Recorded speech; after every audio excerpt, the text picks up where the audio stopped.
what we want to talk about next are some basic positions that will help you be introduced to grappling on the ground. Okay. So we have 4 basic positions, which we'll go over, okay? Now, can I have you right here? I'm going to show mount first. Would you head that way? Yep, lay on your back. There we go. Okay, now real quick, if you can see it, notice my partner, he's placing his feet on the ground and his arms are nice and tight, okay? Like we call these T-Rex arms, okay? So just like I said when we were working on our position, our stance, and our movement, you'll always want to keep everything tight, because if I get his arm away from him, I can start to attack it, okay? So everything's in nice and tight. So we're going to talk about the mount position, and we're keeping this very basic for now. Notice I'm sitting on top of his hips, okay? Now, once I'm here, there are a couple things I can do. I want to keep my spine as straight as I can. I can post my hands on the ground here, or I can even bring my chest all the way down his face with my arms out nice and wide like an airplane, okay? But the key is I'm always keeping my spine in a straight line, right along here, okay? So that's the basic idea of a mount position. All right, now next position we're going to talk about is side mount, okay? So this time, you might have guessed it, we call it side mount because we're on the side of the person, okay? So for one variation of this, I'm going to put one knee next to his shoulder, the other knee next to his hip.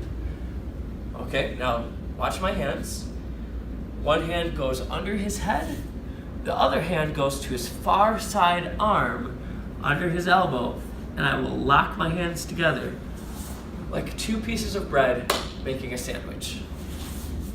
Once I'm here, my head goes to my hands and I squeeze to hold him there, okay? Now, let me turn this way for a second. If you watch my knees, there are variations where instead of blocking his shoulder with my knee, I can use my hip. Or I can switch and use my other hip to block his hip, okay? Those are all great variations, but just being familiar with the idea of this being side mount will take you a long ways when you get started in classes. So we have mount and we have side mount, okay?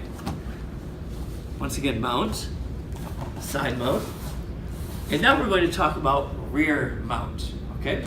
So what I'm going to have my partner do is sit up and turn and face the camera, okay? So, uncross your legs up, thank you. So I'm going to sit right behind my partner like we're riding a sled. Whee! All right, what I want to do is put my feet on the inside of his legs, okay? Place your feet on the ground. Okay, good. I want to put my feet on the inside of his legs. I go under one arm and over the other and lock my hands, okay? Now, this is important. My third step here, I put my head next to his head and I squeeze just to hold on tight, okay?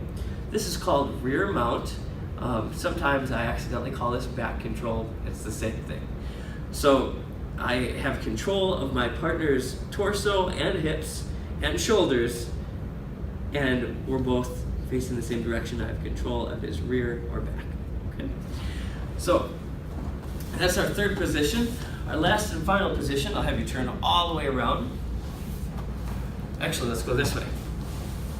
This is guard, okay? Will you stand up for me?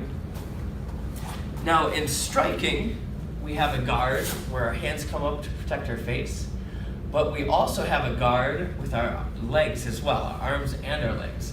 Today we're grappling, but it's the same exact concept. If he were coming to attack me and grab onto me, my arms and my legs are guarding the rest of my body, okay? Now this is considered an open guard because my legs are open, but there's also something called a closed guard. So if he goes down to his knees, I'm going to lock my ankles and hold on to his head and arm, okay?